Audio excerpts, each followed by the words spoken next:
Feminists want the UN to censor the internet to prevent cyber violence. But what does Anita Sarkeesian define as harassment and cyber violence? Harassment is, as someone had mentioned, it's not just what is legal and illegal, right? Harassment is threats of violence, but it's also the day-to-day grind of you're a liar, you suck, you know. That's right, criticizing feminists or calling them out on their bullshit by saying they suck or they're liars now constitutes cyber violence. And remember, this is the same woman who thinks everything is sexist, everything is racist, everything is homophobic, and you have to point it all out. And what does Zoe Quinn define as harassment and cyber violence? Trans women often face a very specific type of violence called dead naming, where people post pre-transition names. So under this definition, referring to Caitlyn Jenner as Bruce will be treated as hate speech. Because it's not Bruce Jenner, it's Caitlyn, and she's a stunning woman! They're actually calling for laws and Chinese-style internet censorship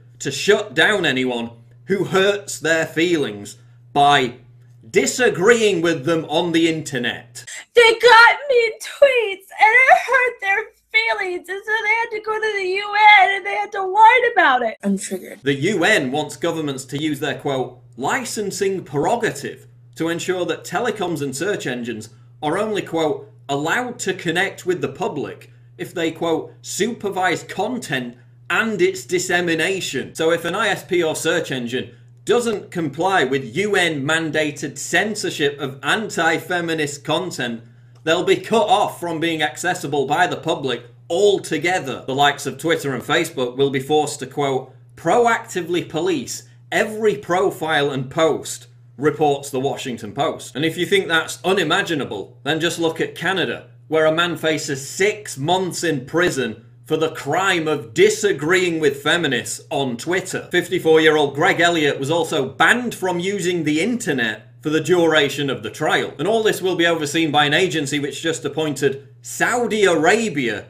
to head a key UN human rights panel, the country that is about to crucify a 17-year-old for taking part in an anti-government protest. But of course, these new rules won't apply to feminists. They'll still be free to call for the genocide of men or putting us all in concentration camps, while making bomb threats against weight loss companies and Gamergate meetups. So feminists will be free to continue to make death threats against anyone who doesn't embrace their radical ideology, but don't you dare tell Anita Sarkeesian that she sucks, or the UN thought police will be knocking at your door. Everything is sexist, everything is racist, everything is homophobic. Everything is sexist.